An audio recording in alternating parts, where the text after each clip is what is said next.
Faithful and not forgotten. Faithful and not forgotten. And we're looking at Genesis chapter 8. We're now in chapter 8. We'll be reading verse 1 to 19. But God remembered Noah and all the beasts and all the cattle and that were with him in the ark. And God caused a wind to pass over the earth, and the waters subsided. Also the fountains of the deep and the floodgates of the sky were all closed, and the rain from the skies was restrained. And the water receded steadily from the earth, and at the end of 150 days the water decreased. In the 7th month, on the 7th day of the month, the ark rested upon the mountains of Ararat.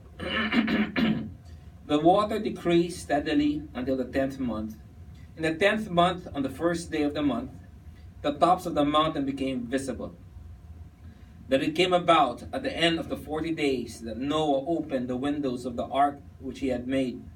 And he sent out a raven, and it flew here and there until the waters was dried up from the earth. Then he sent out a dove from him to see if the water was abated from the face of the land. But the dove found no resting place for the sole of her foot, and she returned to him into the ark. For the water was on the surface of the earth. Then he put on his hand and took her, and brought her into the ark to himself. So he waited yet another 7 days, and again he sent out the dove from the ark. The dove came to him towards evening, and behold, in her beak was a freshly picked olive leaf. So no one knew that the water was abated from the earth. Then he waited yet another 7 days, and he sent out the dove, but she did not return to him again. Verse 13. Now it came about in the 600 and first year, in the first month, on the first of the month, the water was dried up from the earth. Then Noah removed from the covering of the ark, and looked, and behold, the surface of the ground was dried up.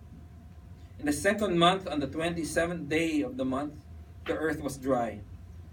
Then God spoke to Noah, saying, Go out of the ark, you and your wife, and your sons' wives with you. Bring out with you every living thing of all flesh, and in with you birds and animals, and every creeping thing that crept on the earth, that they may breed abundantly on the earth, and be fruitful and multiply on the earth. So Noah went out, and his sons and his wife, and his sons' wives with him. Every beast, every creeping thing, and every bird, everything that moves on the earth went out, but their families from the ark.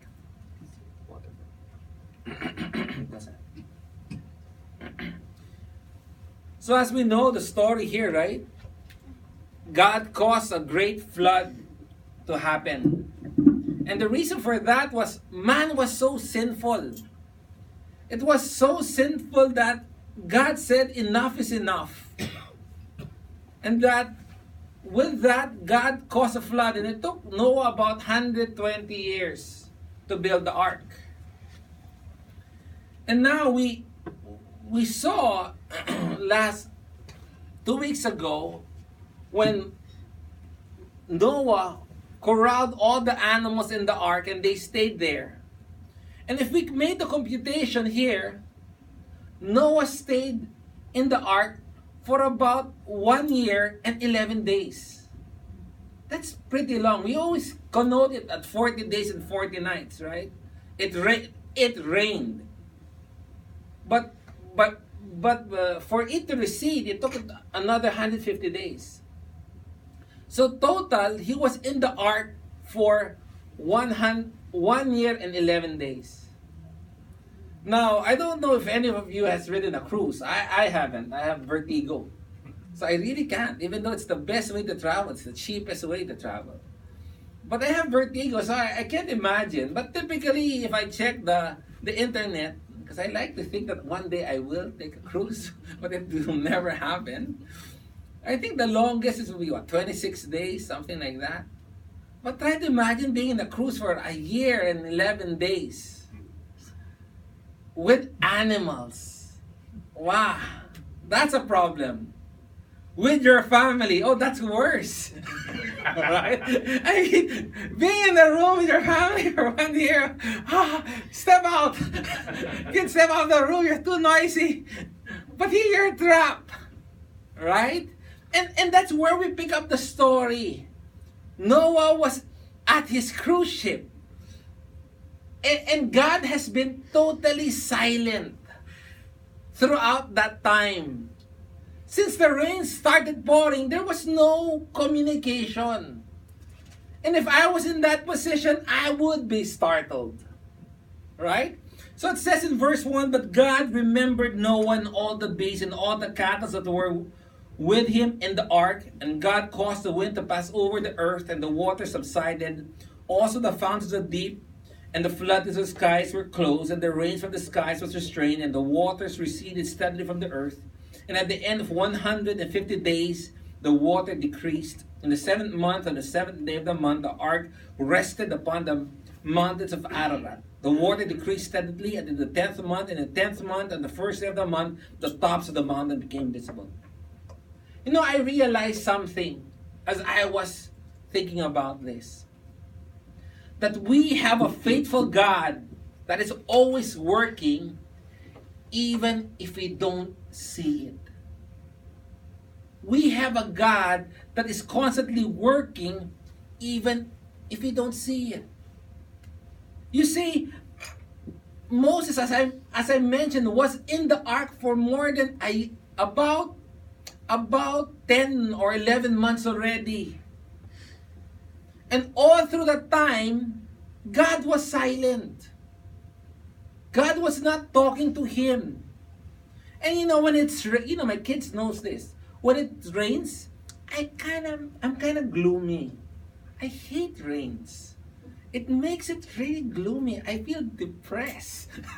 Just a feeling, right? No basis. I remember my childhood when I was a kid in San Pablo and it's raining and I was looking over the lake and I feel lonely.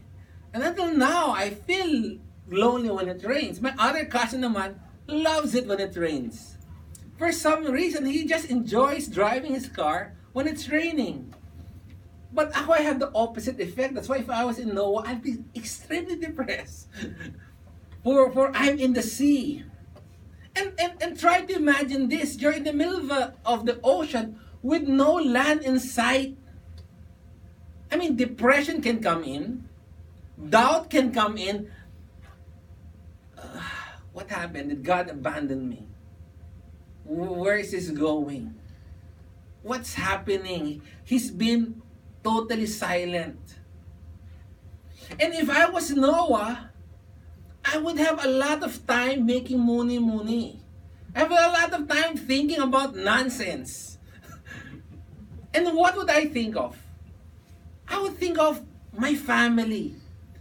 Not my kids, but my brothers, my sisters, my mom, my cousin, my best friends, who are all dead now.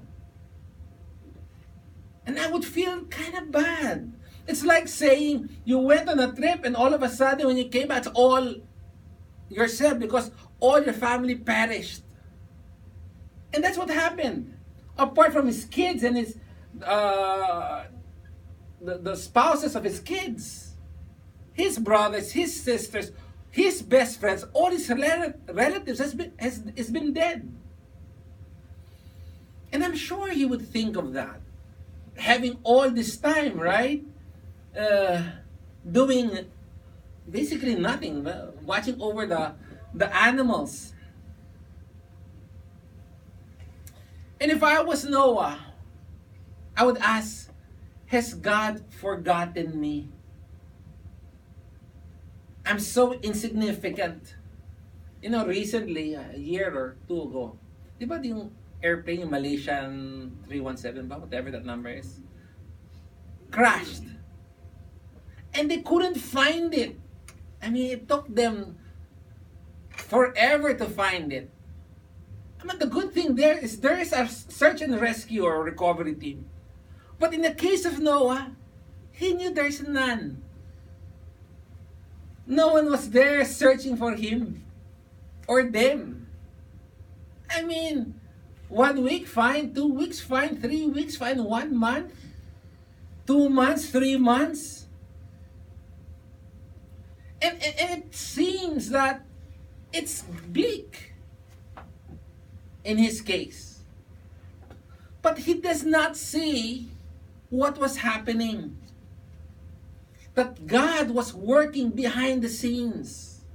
And he says there, but God remembered and caused the wind, and caused the roar of God to blow. God remember. Why? Because he does not forget. Time does not erase or weaken the faithfulness of our God. Sometimes we think he's not faithful. Sometimes we think he's not working simply because we just don't see it. It does not mean that we don't see it, that he is not working. One thing I realize here is that we have a faithful God even if we don't see him. Even if we don't see his workings. Isaiah 40 verse 28 says, do you not know, have you not heard, the everlasting God, the Lord, the creators of the ends of the earth does not become weary or tired. We have a faithful God. The thing here is, during this time, no one doesn't know. Noah had no idea that God has not forgotten him. But the great thing here is eventually he will know. At the moment, he does not know that God has not forgotten him. All he knows is he's been in the flood for almost a year and God has not spoken to him. And maybe he's telling to his mind, maybe God has forgotten me. I'm just a speck in the vast ocean. He does not know that God has not forgotten him. But he will find out that he has a faithful God. That our faithful God does not forget. Our faithful God will be faithful. And I think a lot of Christians nowadays think that we have a God that has amnesia. We have a God that has Alzheimer's. We have a God we think forgets. He forgets about us. And what that means is we think that we're not really that important to God. That God really can't help me. That God does not have his best interest at heart for me. And that God does not keep his promises. I'm just insignificant. I don't matter in the scheme of things. But Isaiah 49 verse 15 says, can a woman forget his nursing child and have no compassion on the son of her womb? I mean, can a mother forget his child and not have compassion for the child that's in her womb? Do you know what's the answer there? Of course not. But the verse continues, even this they may forget, but I will never forget you. Our life is not in the peripherals of God. We have to realize that our lives is in front center of God. He cares for us, he loves us, and he does not forget about what's happening. But the great thing here, it says that not only does God does not forget, but he acts. He has caused the wind to blow. Again, Noah had no idea, right? All of a sudden there's a wind. He does not realize that God was already acting there.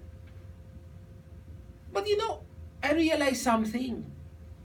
Everything is for a reason. Everything that's happening around your life right now is God acting and working out your transformation